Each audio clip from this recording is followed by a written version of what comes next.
Apology by Plato, a profound dialogue born in ancient Athens over 2,400 years ago, around 399 BCE. Written by the philosopher Plato. Subscribe for more ancient books and documents.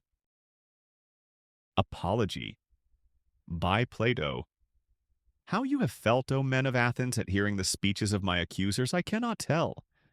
But I know that their persuasive words almost made me forget who I was. Such was the effect of them. And yet they have hardly spoken a word of truth. But many as their falsehoods were, there was one of them which quite amazed me. I mean when they told you to be upon your guard, and not to let yourselves be deceived by the force of my eloquence. They ought to have been ashamed of saying this, because they were sure to be detected as soon as I opened my lips and displayed my deficiency. They certainly did appear to be most shameless in saying this, unless by the force of eloquence they mean the force of truth. For then I do indeed admit that I am eloquent, but in how different a way from theirs. Well, as I was saying, they have hardly uttered a word, or not more than a word, of truth. But you shall hear from me the whole truth. Not, however, delivered after their manner, in a set oration duly ornamented with words and phrases. No, indeed, but I shall use the words and arguments which occur to me at the moment, for I am certain that this is right, and that at my time of life I ought not to be appearing before you, O men of Athens, in the character of a juvenile orator. Let no one expect this of me. And I must beg of you to grant me one favor, which is this. If you hear me using the same words in my defense which I have been in the habit of using, and which most of you may have heard in the agora, and at the tables of the money changers, or anywhere else, I would ask you not to be surprised at this and not to interrupt me. For I am more than 70 years of age, and this is the first time that I have ever appeared in a court of law, and I am quite a stranger to the ways of the place. And therefore I would have you regard me as if I were really a stranger, whom you would excuse if he spoke in his native tongue, and after the fashion of his country. That I think is not an unfair request. Never mind the manner, which may or may not be good, but think only of the justice of my cause, and give heed to that. Let the judge decide justly, and the speaker speak truly. And first, I have to reply to the older charges and to my first accusers, and then I will go to the later ones. For I have had many accusers who accused me of old, and their false charges have continued during many years, and I am more afraid of them than of Anytus and his associates, who are dangerous too in their own way. But far more dangerous are these who began when you were children, and took possession of your minds with their falsehoods, telling of one Socrates, a wise man, who speculated about the heaven above and searched into the earth beneath, and made the worse appear the better cause. These are the accusers whom I dread, for they are the circulators of this rumor, and their hearers are too apt to fancy that speculators of this sort do not believe in the gods. And they are many, and their charges against me are of ancient date, and they made them in days when you were impressible, in childhood or perhaps in youth. And the cause when heard went by default, for there was none to answer, and hardest of all, their names I do not know and cannot tell, unless in the chance of a comic poet. But the main body of these slanderers who from envy and malice have wrought upon you, and there are some of them who are convinced themselves, and impart their convictions to others. All these, I say, are most difficult to deal with, for I cannot have them up here and examine them, and therefore I must simply fight with shadows in my own defense, and examine when there is no one who answers. I will ask you then to assume with me, as I was saying, that my opponents are of two kinds, one recent, the other ancient, and I hope that you will see the propriety of my answering the latter first, for these accusations you heard long before the others, and much oftener. Well then, I will make my defense, and I will endeavor in the short time which is allowed to do away with this evil opinion of me which you have held for such a long time. And I hope I may succeed if this be well for you and me, and that my words may find favor with you. But I know that to accomplish this is not easy. I quite see the nature of the task.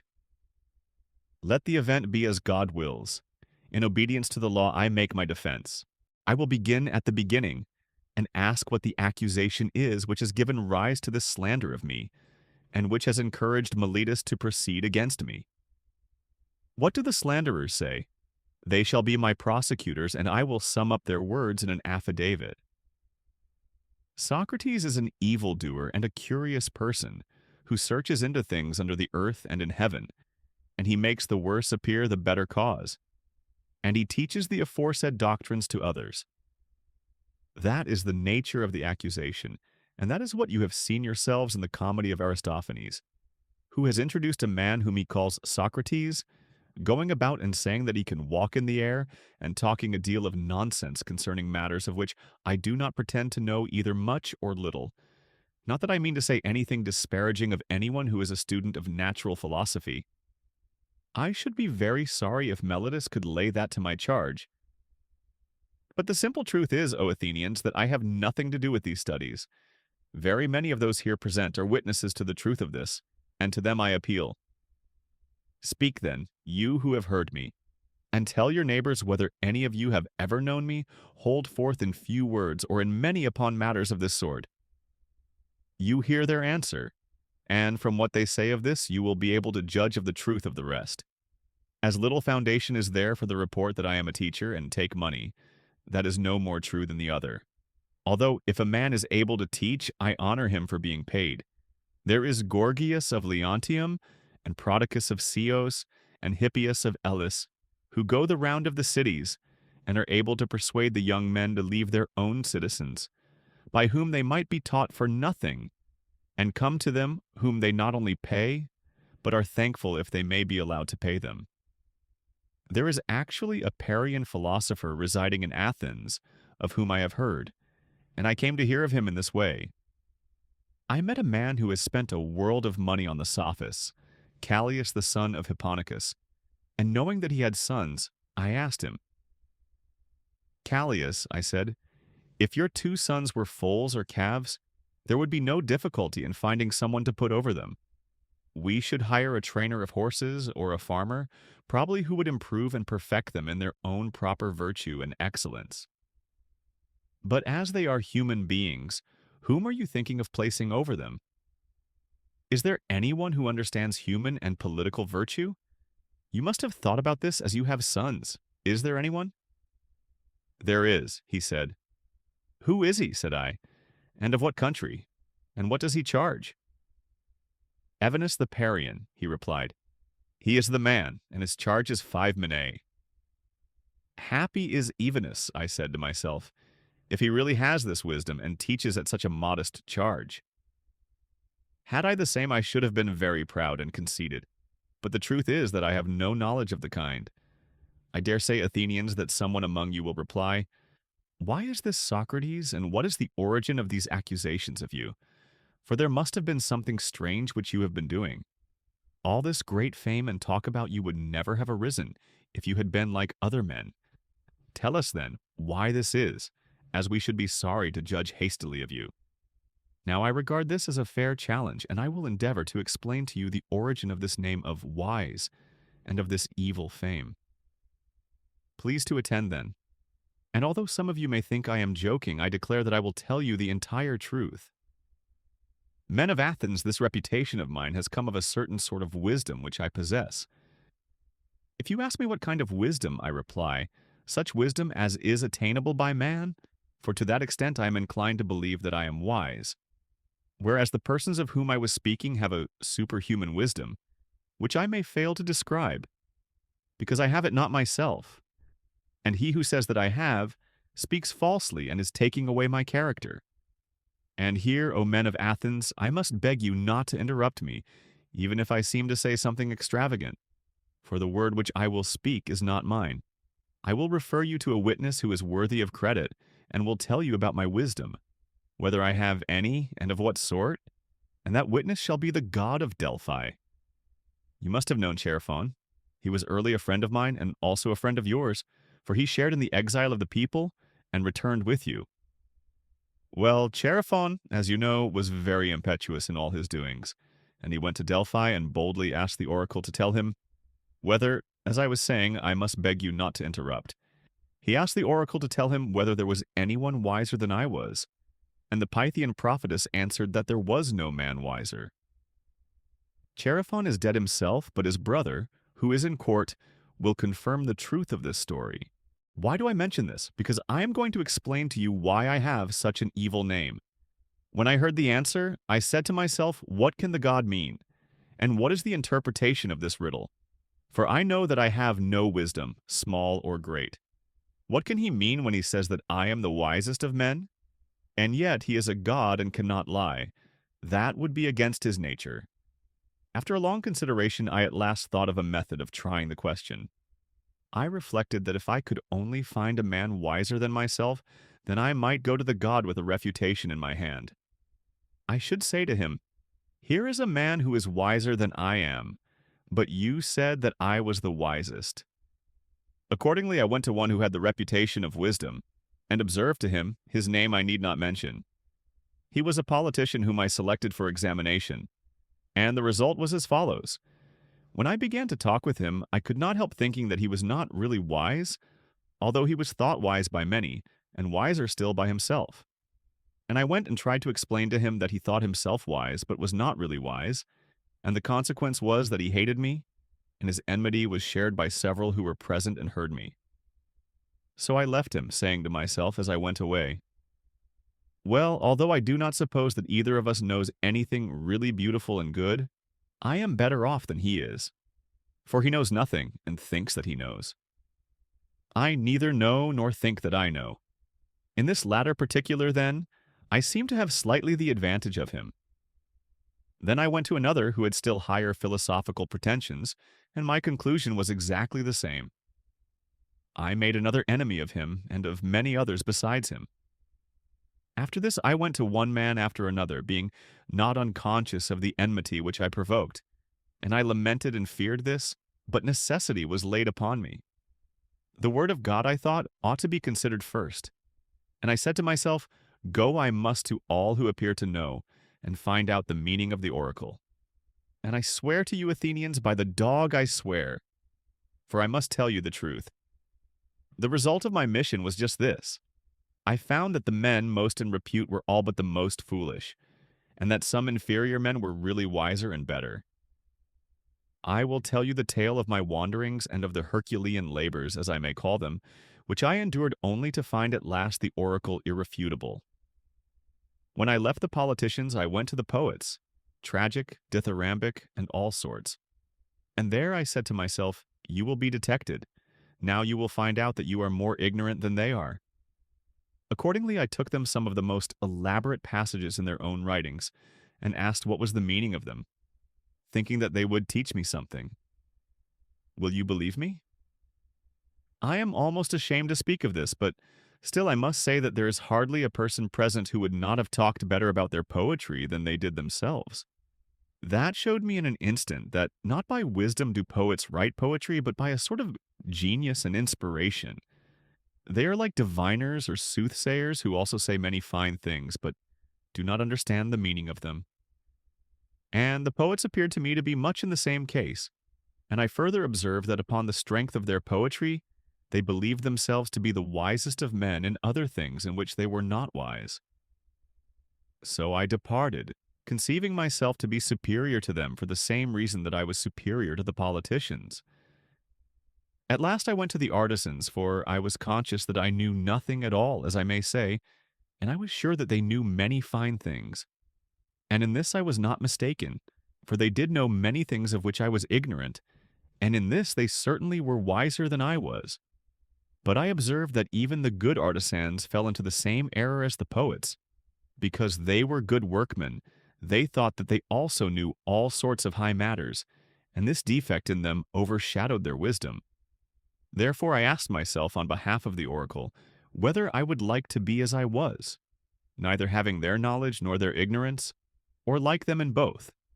And I made answer to myself and the oracle that I was better off as I was. This investigation has led to my having many enemies of the worst and most dangerous kind, and has given occasion also to many calumnies. And I am called wise, for my hearers always imagine that I myself possess the wisdom which I find wanting in others. But the truth is, O men of Athens, that God only is wise. And in this oracle he means to say that the wisdom of men is little or nothing. He is not speaking of Socrates, he is only using my name as an illustration, as if he said, "He, O men, is the wisest, who, like Socrates, knows that his wisdom is in truth worth nothing. And so I go my way, obedient to the god, and make inquisition into the wisdom of anyone, whether citizen or stranger, who appears to be wise. And if he is not wise, then in vindication of the oracle I show him that he is not wise. And this occupation quite absorbs me, and I have no time to give either to any public matter of interest or to any concern of my own, but I am in utter poverty by reason of my devotion to the god. There is another thing. Young men of the richer classes, who have not much to do, come about me of their own accord. They like to hear the pretenders examined, and they often imitate me and examine others themselves. There are plenty of persons, as they soon enough discover, who think that they know something, but really know little or nothing. And then those who are examined by them, instead of being angry with themselves, are angry with me. This confounded Socrates, they say, this villainous misleader of youth. And then if somebody asks them why, what evil does he practice or teach? They do not know and cannot tell, but in order that they may not appear to be at a loss, they repeat the ready-made charges which are used against all philosophers about teaching things up in the clouds and under the earth, and having no gods, and making the worse appear the better cause. For they do not like to confess that their pretense of knowledge has been detected, which is the truth. And as they are numerous and ambitious and energetic, and are all in battle array and have persuasive tongues, they have filled your ears with their loud and inveterate calumnies. And this is the reason why my three accusers, Meletus and Anytus and Lycon, have set upon me. Meletus, who has a quarrel with me on behalf of the poets, Anytus on behalf of the craftsmen, Lycon on behalf of the rhetoricians. And as I said at the beginning, I cannot expect to get rid of this mass of calumny all in a moment. And this, O men of Athens, is the truth and the whole truth. I have concealed nothing, I have dissembled nothing. And yet I know that this plainness of speech makes them hate me. And what is their hatred but a proof that I am speaking the truth? This is the occasion and reason of their slander of me, as you will find out either in this or in any future inquiry. I have said enough in my defense against the first class of my accusers. I turn to the second class, who are headed by Meletus, that good and patriotic man, as he calls himself. And now I will try to defend myself against them. These new accusers must also have their affidavit read. What do they say? Something of this sort: that Socrates is a doer of evil and corrupter of the youth, and he does not believe in the gods of the state, and has other new divinities of his own. That is the sort of charge. And now let us examine the particular counts. He says that I am a doer of evil who corrupt the youth, but I say, O men of Athens, that Meletus is a doer of evil, and the evil is that he makes a joke of a serious matter, and is too ready at bringing other men to trial from a pretended zeal and interest about matters in which he really never had the smallest interest. And the truth of this I will endeavor to prove. Come hither, Meletus, and let me ask a question of you. You think a great deal about the improvement of youth. Yes, I do. Tell the judges, then, who is their improver. For you must know, as you have taken the pains to discover their corrupter, and are citing and accusing me before them. Speak, then, and tell the judges who their improver is. Observe, Meletus, that you are silent, and have nothing to say.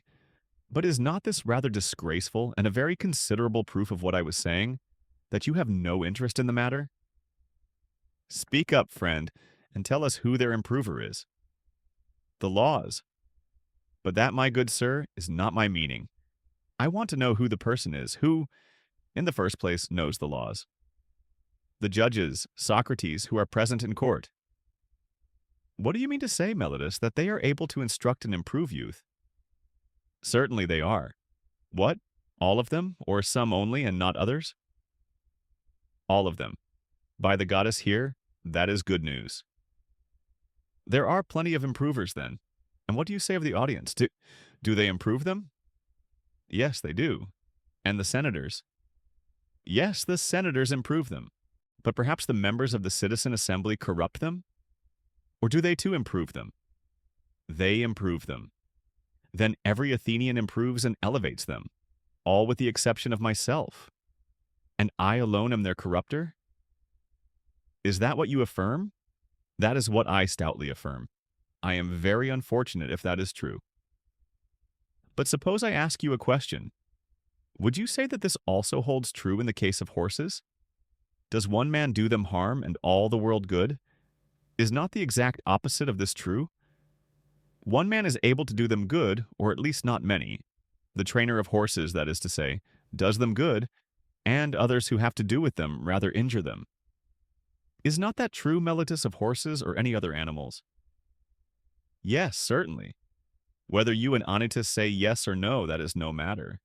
Happy indeed would be the condition of youth if they had one corrupter only, and all the rest of the world were their improvers. And you, Meletus, have sufficiently shown that you never had a thought about the young. Your carelessness is seen in your not caring about matters spoken of in this very indictment. And now, Meletus, I must ask you another question.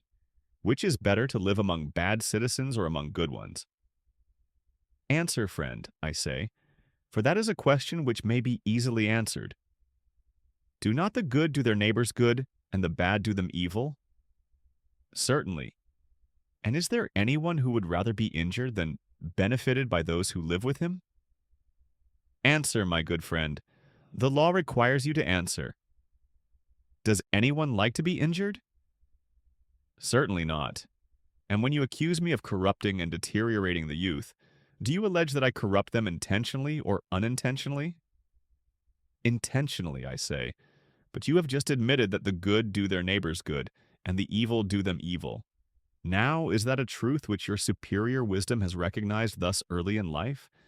And am I at my age in such darkness and ignorance as not to know that if a man with whom I have to live is corrupted by me, I am very likely to be harmed by him, and yet I corrupt him, and intentionally too. That is what you are saying, and of that you will never persuade me or any other human being. But either I do not corrupt them, or I corrupt them unintentionally, so that on either view of the case you lie. If my offense is unintentional, the law has no cognizance of unintentional offenses. You ought to have taken me privately and warned and admonished me. For if I had been better advised, I should have left off doing what I only did unintentionally. No doubt I should. Whereas you hated to converse with me or teach me, but you indicted me in this court, which is a place not of instruction but of punishment. I have shown, Athenians, as I was saying, that Meletus has no care at all, great or small, about the matter. But still I should like to know, Meletus, in what I am affirmed to corrupt the young. I suppose you mean, as I infer from your indictment, that I teach them not to acknowledge the gods which the state acknowledges, but some other new divinities or spiritual agencies in their stead. These are the lessons which corrupt the youth, as you say. Yes, that I say emphatically. Then, by the gods, Meletus, of whom we are speaking, tell me in the court, in somewhat plainer terms, what you mean. For I do not as yet understand whether you affirm that I teach others to acknowledge some gods, and therefore do believe in gods, and am not an entire atheist. This you do not lay to my charge, but only that they are not the same gods which the city recognizes. The charge is that they are different gods. Or do you mean to say that I am an atheist simply, and a teacher of atheism? I mean the latter, that you are a complete atheist. That is an extraordinary statement, Meletus. Why do you say that? Do you mean that I do not believe in the godhead of the sun or moon, which is the common creed of all men? I assure you, judges, that he does not believe in them, for he says that the sun is stone, and the moon earth. Friend Meletus, you think that you are accusing Anaxagoras, and you have but a bad opinion of the judges, if you fancy them ignorant to such a degree as not to know that those doctrines are found in the books of Anaxagoras, the Clazomenian, who is full of them. And these are the doctrines which the youth are said to learn of Socrates, when there are not unfrequently exhibitions of them at the theater. Price of admission 1 drachma at the most. And they might cheaply purchase them, and laugh at Socrates if he pretends to father such eccentricities. And so, Meletus, you really think that I do not believe in any god? I swear by Zeus that you believe absolutely in none at all. You are a liar, Meletus. not believed even by yourself. For I cannot help thinking, O men of Athens, that Meletus is reckless and impudent, and that he has written this indictment in a spirit of mere wantonness and youthful bravado. Has he not compounded a riddle thinking to try me? He said to himself, I shall see whether this wise Socrates will discover my ingenious contradiction, or whether I shall be able to deceive him and the rest of them. For he certainly does appear to me to contradict himself in the indictment, as much as if he said that Socrates is guilty of not believing in the gods, and yet of believing in them. But this surely is a piece of fun. I should like you, O men of Athens, to join me in examining what I conceive to be his inconsistency. And do you, Meletus, answer? And I must remind you that you are not to interrupt me if I speak in my accustomed manner. Did ever man, Meletus, believe in the existence of human things, and not of human beings? I wish, men of Athens, that he would answer, and not be always trying to get up an interruption. Did ever any man believe in horsemanship, and not in horses? Or in flute playing, and not in flute players? No, my friend, I will answer to you and to the court, as you refuse to answer for yourself. There is no man who ever did. But now please to answer the next question. Can a man believe in spiritual and divine agencies, and not in spirits or demigods? He cannot. I am glad that I have extracted that answer by the assistance of the court. Nevertheless, you swear in the indictment that I teach and believe in divine or spiritual agencies, new or old, no matter for that. At any rate, I believe in spiritual agencies, as you say, and swear in the affidavit. But if I believe in divine beings, I must believe in spirits or demigods. Is not that true? Yes, that is true, for I may assume that your silence gives assent to that. Now, what are spirits or demigods? Are they not either gods or the sons of gods? Is that true? Yes, that is true. But this is just the ingenious riddle of which I was speaking. The demigods or spirits are gods, and you say first that I don't believe in gods, and then again, that I do believe in gods. That is, if I believe in demigods. For if the demigods are the illegitimate sons of gods, whether by the nymphs or by any other mothers, as is thought, that, as all men will allow, necessarily implies the existence of their parents. You might as well affirm the existence of mules and deny that of horses and asses. Such nonsense, Meletus, could only have been intended by you as a trial of me. You have put this into the indictment because you had nothing real of which to accuse me.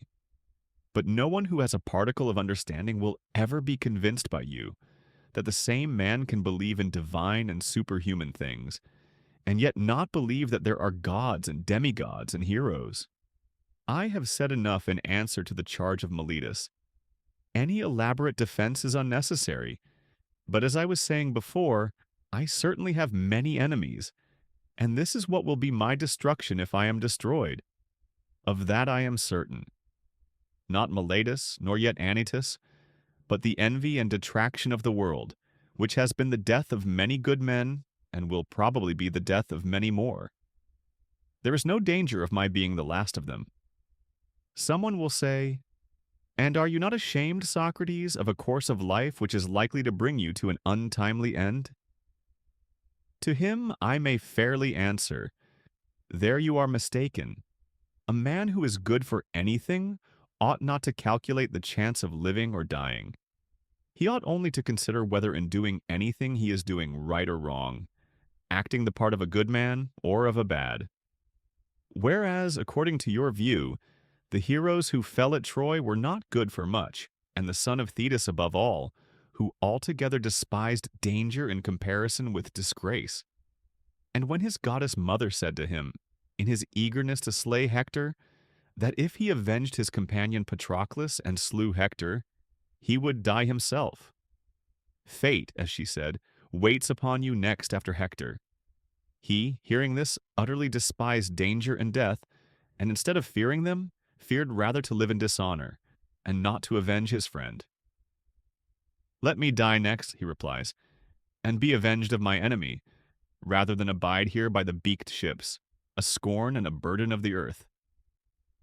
Had Achilles any thought of death and danger? For wherever a man's place is, whether the place which he has chosen, or that in which he has been placed by a commander, There he ought to remain in the hour of danger. He should not think of death or of anything but of disgrace. And this, O men of Athens, is a true saying. Strange indeed would be my conduct, O men of Athens, if I who, when I was ordered by the generals whom you chose to command me at Potidaea and Amphipolis and Delium, remained where they placed me like any other man facing death. If, I say now, when, as I conceive and imagine, God orders me to fulfill the philosopher's mission of searching into myself and other men, I were to desert my post through fear of death, or any other fear, that would indeed be strange, and I might justly be arraigned in court for denying the existence of the gods, if I disobeyed the oracle because I was afraid of death. Then I should be fancying that I was wise when I was not wise. For this fear of death is indeed the pretense of wisdom, and not real wisdom, being the appearance of knowing the unknown. Since no one knows whether death, which they in their fear apprehend to be the greatest evil, may not be the greatest good. Is there not here conceit of knowledge, which is a disgraceful sort of ignorance? And this is the point in which, as I think, I am superior to men in general, and in which I might perhaps fancy myself wiser than other men, that whereas I know but little of the world below, I do not suppose that I know. But I do know that injustice and disobedience to a better, whether God or man, is evil and dishonorable, and I will never fear or avoid a possible good rather than a certain evil. And therefore, if you let me go now and reject the counsels of Anytus, who said that if I were not put to death, I ought not to have been prosecuted, and that if I escape now, your sons will all be utterly ruined by listening to my words. If you say to me, Socrates, this time we will not mind Anytus and will let you off, but upon one condition, that are to inquire and speculate in this way any more, and that if you are caught doing this again, you shall die. If this was the condition on which you let me go, I should reply, Men of Athens, I honor and love you, but I shall obey God rather than you. And while I have life and strength, I shall never cease from the practice and teaching of philosophy, exhorting anyone whom I meet after my manner and convincing him, saying, O my friend, why do you, who are a citizen of the great and mighty and wise city of Athens, care so much about laying up the greatest amount of money and honor and reputation, and so little about wisdom and truth and the greatest improvement of the soul, which you never regard or heed at all? Are you not ashamed of this? And if the person with whom I am arguing says, Yes, but I do care, I do not depart or let him go at once. I interrogate and examine and cross-examine him, and if I think that he has no virtue but only says that he has, I reproach him with undervaluing the greater and overvaluing the less. And this I should say to everyone whom I meet, young and old, citizen and alien, but especially to the citizens, inasmuch as they are my brethren. For this is the command of God, as I would have you know. And I believe that to this day no greater good has ever happened in the state than my service to the God. For I do nothing but go about persuading you all, old and young alike, not to take thought for your persons and your properties, but first and chiefly to care about the greatest improvement of the soul. I tell you that virtue is not given by money, but that from virtue come money and every other good of man, public as well as private. This is my teaching, and if this is the doctrine which corrupts the youth, my influence is ruinous indeed. But if anyone says that this is not my teaching, he is speaking an untruth. Wherefore, O men of Athens, I say to you, do as Anytus bids, or not as Anytus bids, and either acquit me or not. But whatever you do, know that I shall never alter my ways, not even if I have to die many times. Men of Athens, do not interrupt, but hear me. There was an agreement between us that you should hear me out, and I think that what I am going to say will do you good, for I have something more to say at which you may be inclined to cry out. But I beg that you will not do this. I would have you know that if you kill such a one as I am, you will injure yourselves more than you will injure me. Melitus and Anytus will not injure me. They cannot. For it is not in the nature of things that a bad man should injure a better than himself. I do not deny that he may perhaps kill him or drive him into exile or deprive him of civil rights. And he may imagine, and others may imagine, that he is doing him a great injury. But in that I do not agree with him. For the evil of doing as Anytus is doing, of unjustly taking away another man's life, is greater far. And now, Athenians, I am not going to argue for my own sake, as you may think, but for yours, that you may not sin against the god, or lightly reject his boon by condemning me. For if you kill me, you will not easily find another like me, who, if I may use such a ludicrous figure of speech, am a sort of gadfly given to the state by the god. And the state is like a great and noble steed who is tardy in his motions owing to his very size and requires to be stirred into life. I am that gadfly which God has given the state, and all day long and in all places am always fastening upon you, arousing and persuading and reproaching you. And as you will not easily find another like me, I would advise you to spare me. I dare say that you may feel irritated at being suddenly awakened when you are caught napping, and you may think that if you were to strike me dead, as Anytus advises, which you easily might, then you would sleep on for the remainder of your lives, unless God in his care of you gives you another gadfly. And that I am given to you by God is proved by this: that if I had been like other men, I should not have neglected all my own concerns, or patiently seen the neglect of them during all these years, and have been doing yours, coming to you individually like a father or elder brother, exhorting you to regard virtue. This, I say, would not be like human nature, and had I gained anything, or if my exhortations had been paid, there would have been some sense in that. But now, as you will perceive, not even the impudence of my accusers dares to say that I have ever exacted or sought pay of anyone. They have no witness of that, and I have a witness of the truth of what I say. My poverty is a sufficient witness. Someone may wonder why I go about in private, giving advice and busying myself with the concerns of others, but do not venture to come forward in public and advise the state. I will tell you the reason of this.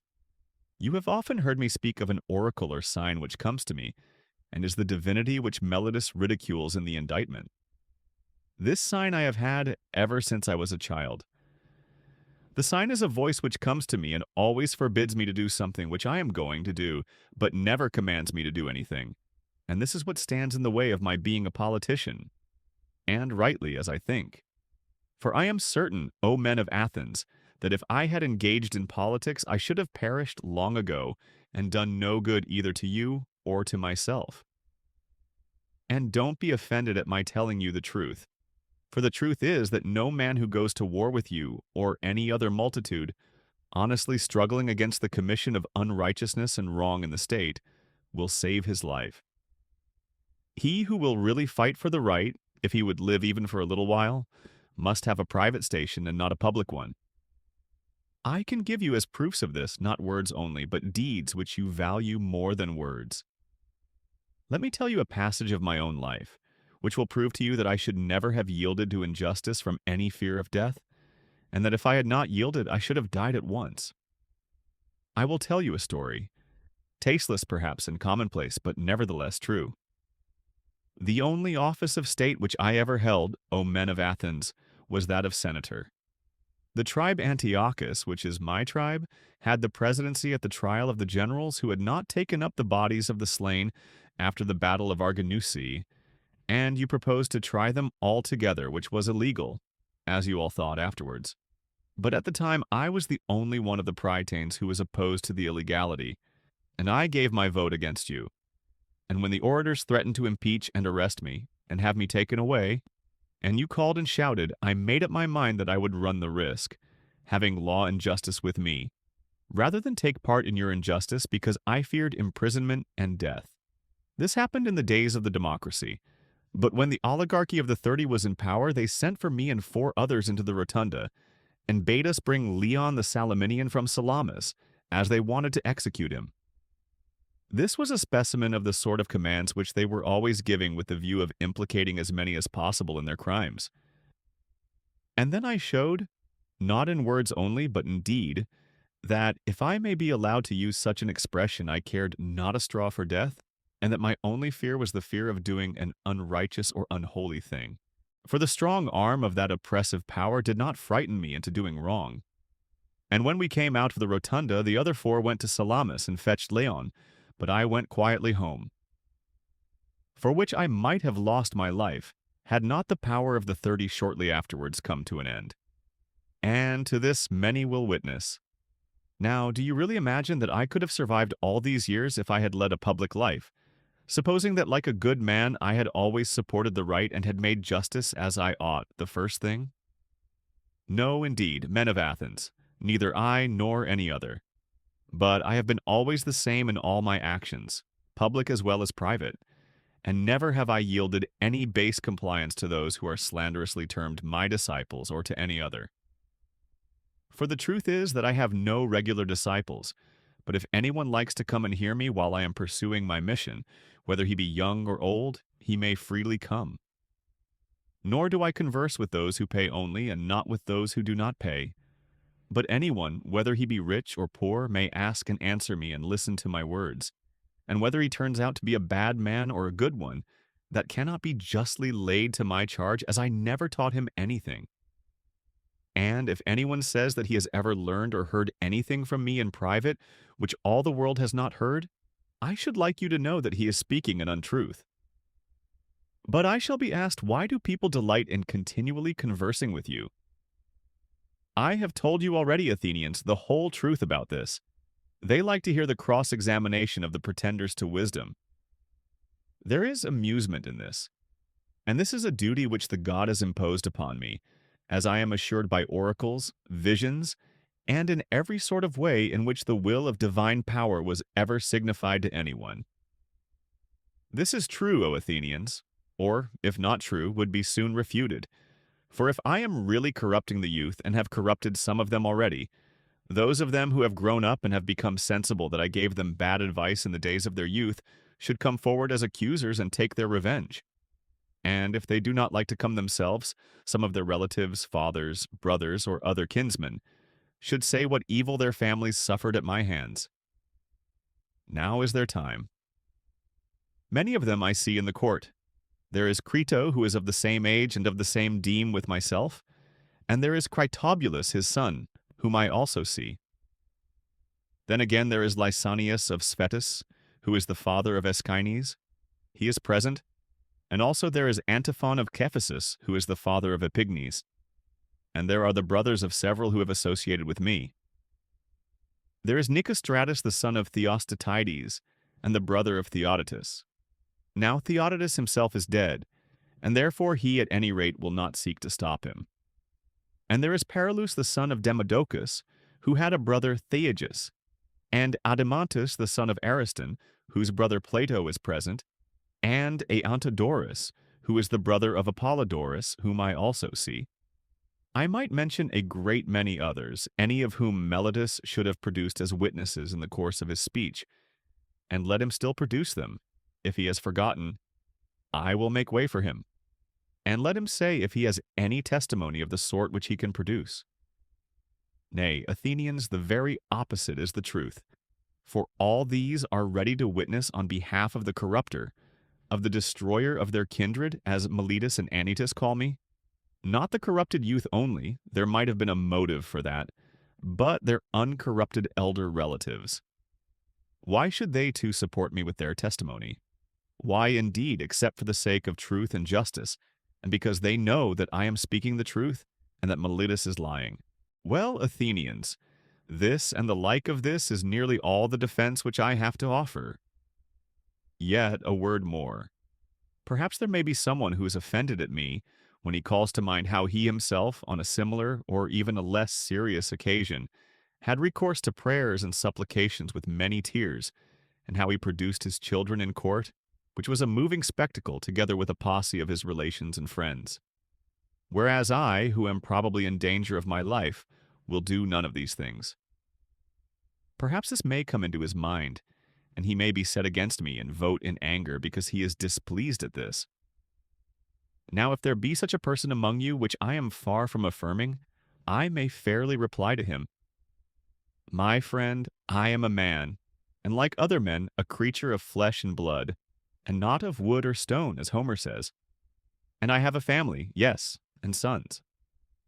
O Athenians, 3 in number, one of whom is growing up, and the 2 others are still young. And yet I will not bring any of them hither, in order to petition you for an acquittal. And why not? Not from any self-will or disregard of you. Whether I am or am not afraid of death is another question, of which I will not now speak. But my reason simply is that I feel such conduct to be discreditable to myself, and you and the whole state. One who has reached my years and who has a name for wisdom, whether deserved or not, ought not to debase himself. At any rate, the world has decided that Socrates is in some way superior to other men.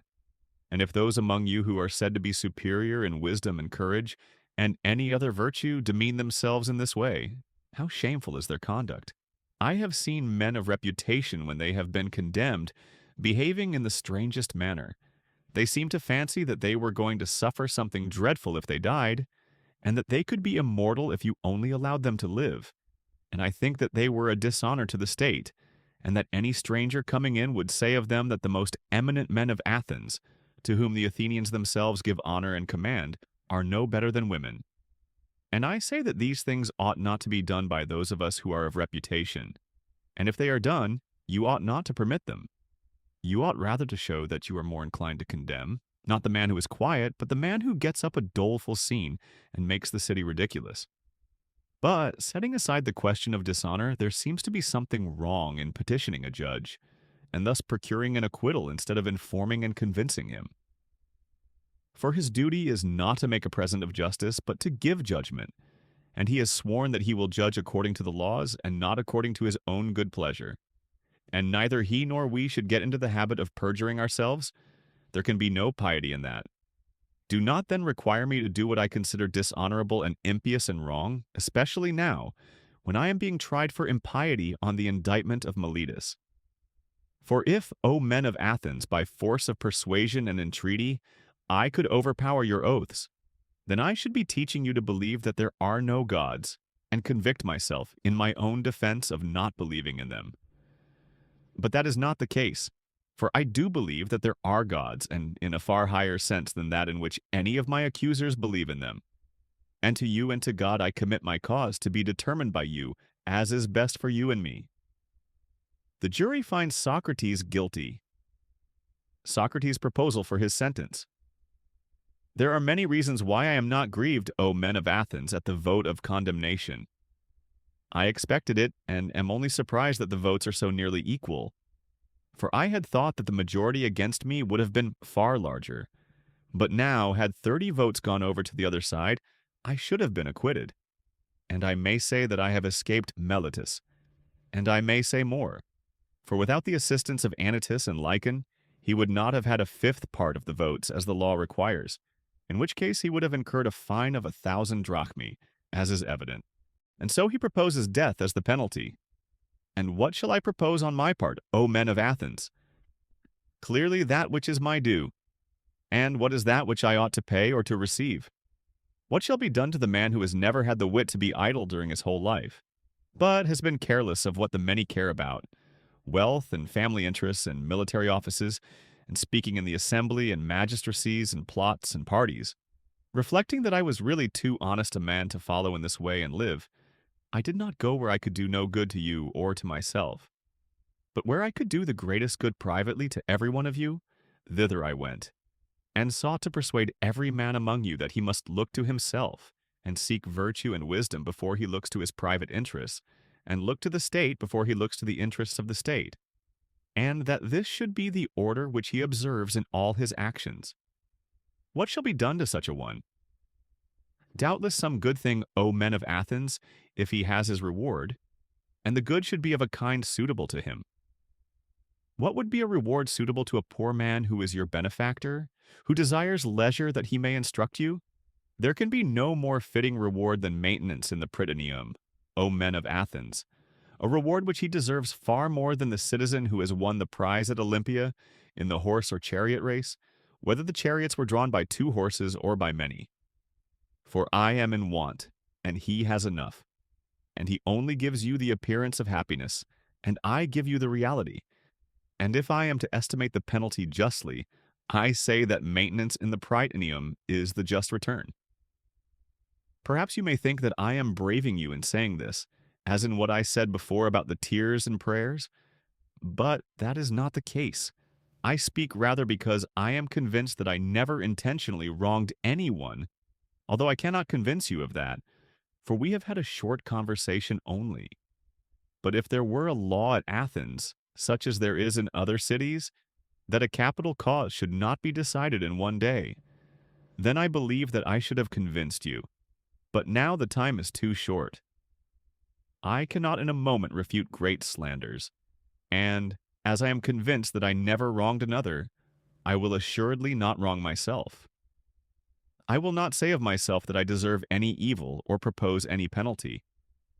Why should I? Because I am afraid of the penalty of death which Melitus proposes. When I do not know whether death is a good or an evil, why should I propose a penalty which would certainly be an evil?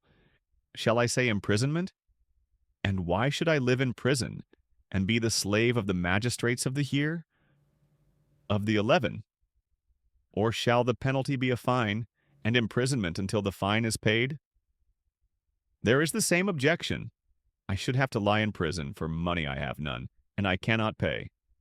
And if I say exile, and this may possibly be the penalty which you will affix, I must indeed be blinded by the love of life if I were to consider that, when you, who are my own citizens, cannot endure my discourses and words, and have found them so grievous and odious that you would fain have done with them, others are likely to endure me. No, indeed, men of Athens, that is not very likely. And what a life should I lead at my age, wandering from city to city, living in ever-changing exile and always being driven out.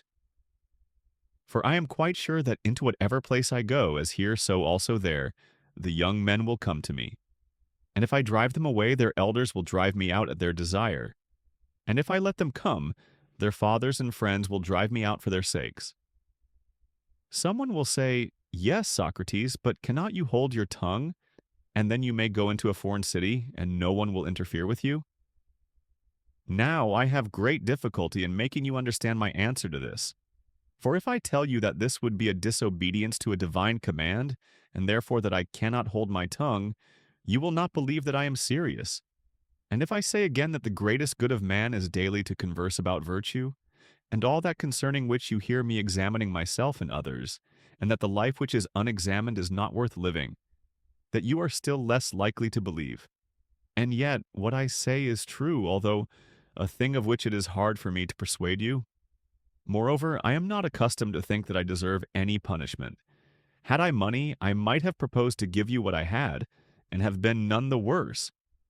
But you see that I have none, and can only ask you to proportion the fine to my means. However, I think that I could afford a mina, and therefore I propose that penalty. Plato, Crito, Critobulus, and Apollodorus, my friends here, bid me say 30 minae, and they will be the sureties. Well then, say 30 minae, let that be the penalty. For that they will be ample security to you. The jury condemns Socrates to death. Socrates comments on his sentence. Not much time will be gained, O Athenians, in return for the evil name which you will get from the detractors of the city, who will say that you killed Socrates, a wise man. For they will call me wise even although I am not wise when they want to reproach you. If you had waited a little while, your desire would have been fulfilled in the course of nature. For I am far advanced in years, as you may perceive, and not far from death. I am speaking now only to those of you who have condemned me to death. And I have another thing to say to them. You think that I was convicted through deficiency of words. I mean that if I had thought fit to leave nothing undone, nothing unsaid, I might have gained an acquittal. Not so. The deficiency which led to my conviction was not of words, certainly not. But I had not the boldness or impudence or inclination to address you as you would have liked me to address you, weeping and wailing and lamenting and saying and doing many things which you have been accustomed to hear from others, and which, as I say, are unworthy of me. But I thought that I ought not to do anything common or mean in the hour of danger. Nor do I now repent of the manner of my defense, and I would rather die having spoken after my manner than speak in your manner and live. For neither in war nor yet at law ought any man to use every way of escaping death. For often in battle there is no doubt that if a man will throw away his arms, and fall on his knees before his pursuers, he may escape death. And in other dangers, there are other ways of escaping death, if a man is willing to say and do anything. The difficulty, my friends, is not in avoiding death, but in avoiding unrighteousness, for that runs faster than death. I am old and move slowly, and the slower runner has overtaken me, and my accusers are keen and quick, and the faster runner, who is unrighteousness, has overtaken them.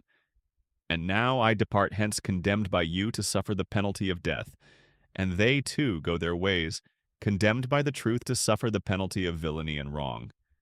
And I must abide by my award. Let them abide by theirs. I suppose that these things may be regarded as fated, and I think that they are well. And now, O men who have condemned me, I would fain prophesy to you. For I am about to die, and that is the hour in which men are gifted with prophetic power. And I prophesy to you who are my murderers, that immediately after my death punishment far heavier than you have inflicted on me will surely await you. Me you have killed because you wanted to escape the accuser, and not to give an account of your lives. But that will not be as you suppose, far otherwise. For I say that there will be more accusers of you than there are now, accusers whom hitherto I have restrained, and as they are younger, they will be more severe with you, and you will be more offended at them. For if you think that by killing men you can avoid the accuser censuring your lives, you are mistaken. That is not a way of escape which is either possible or honorable. The easiest and noblest way is not to be crushing others, but to be improving yourselves. This is the prophecy which I utter before my departure to the judges who have condemned me. Friends who would have acquitted me, I would like also to talk with you about this thing which has happened, while the magistrates are busy, and before I go to the place at which I must die. Stay then a while, for we may as well talk with one another while there is time. You are my friends, and I should like to show you the meaning of this event which has happened to me. O my judges, for you I may truly call judges, I should like to tell you of a wonderful circumstance. Hitherto the familiar oracle within me has constantly been in the habit of opposing me even about trifles, if I was going to make a slip or error about anything. And now, as you see, there has come upon me that which may be thought, and is generally believed to be, the last and worst evil. But the oracle made no sign of opposition, either as I was leaving my house and going out in the morning, or when I was going up into this court, or while I was speaking at anything which I was going to say. And yet I have often been stopped in the middle of a speech. But now in nothing I either said or did, touching this matter, has the oracle opposed me. What do I take to be the explanation of this? I will tell you. I regard this as a proof that what has happened to me is a good, and that those of us who think that death is an evil are in error. This is a great proof to me of what I am saying, for the customary sign would surely have opposed me had I been going to evil and not to good. Let us reflect in another way, and we shall see that there is great reason to hope that death is a good for one of two things. Either death is a state of nothingness and utter unconsciousness, or, as men say, there is a change and migration of the soul from this world to another. Now, if you suppose that there is no consciousness, but a sleep like the sleep of him who is undisturbed even by the sight of dreams, death will be an unspeakable gain. For if a person were to select the night in which his sleep was undisturbed even by dreams, and were to compare with this the other days and nights of his life, and then were to tell us how many days and nights he had passed in the course of his life better and more pleasantly than this one, I think that any man, I will not say a private man, but even the great king, will not find many such days or nights when compared with the others. Now, if death is like this, I say that to die is gain. For eternity is then only a single night. But if death is the journey to another place, and there, as men say, all the dead are, what good, O my friends and judges, can be greater than this? If indeed when the pilgrim arrives in the world below, he is delivered from the professors of justice in this world, and finds the true judges who are said to give judgment there, Minos and Rhadamanthus and Acus and Triptolemus, and other sons of God who were righteous in their own life, that pilgrimage will be worth making. What would not a man give if he might converse with Orpheus and Musaeus and Hesiod and Homer? Nay, if this be true, let me die again and again. I, too, shall have a wonderful interest in a place where I can converse with Palamedes, and Ajax the son of Telamon, and other heroes of old, who have suffered death through an unjust judgment. And there will be no small pleasure, as I think, in comparing my own sufferings with theirs. Above all, I shall be able to continue my search into true and false knowledge, as in this world, so also in that. I shall find out who is wise and who pretends to be wise and is not. What would not a man give, O judges, to be able to examine the leader of the great Trojan expedition, or Odysseus or Sisyphus, or numberless others, men and women too? What infinite delight would there be in conversing with them and asking them questions? For in that world they do not put a man to death for this, certainly not. For besides being happier in that world than in this, they will be immortal if what is said is true. Wherefore, O judges, be of good cheer about death, and know this of a truth, that no evil can happen to a good man, either in life or after death. He and his are not neglected by the gods, nor has my own approaching end happened by mere chance. But I see clearly that to die and be released was better for me, and therefore the oracle gave no sign. For which reason also I am not angry with my accusers or my condemners. They have done me no harm, although neither of them meant to do me any good, and for this I may gently blame them. Still, I have a favor to ask of them. When my sons are grown up, I would ask you, O my friends, to punish them, and I would have you trouble them, as I have troubled you. If they seem to care about riches or anything more than about virtue, or if they pretend to be something when they are really nothing, then reprove them, as I have reproved you, for not caring about that for which they ought to care, and thinking that they are something when they are really nothing. And if you do this, I and my sons will have received justice at your hands. The hour of departure has arrived, and we go our ways. I to die, and you to live. Which is better God only knows, and that's the end. Thanks for listening, and be sure you're subscribed for more ancient and historical books and documents. You've just heard Apology by Plato, the timeless defense of Socrates, his unwavering stand for truth in the face of judgment. As his words echo through the ages, we're left to ponder, what is the cost of integrity, and what legacy do we choose to leave? Thank you for listening, and may this journey inspire your own pursuit of wisdom.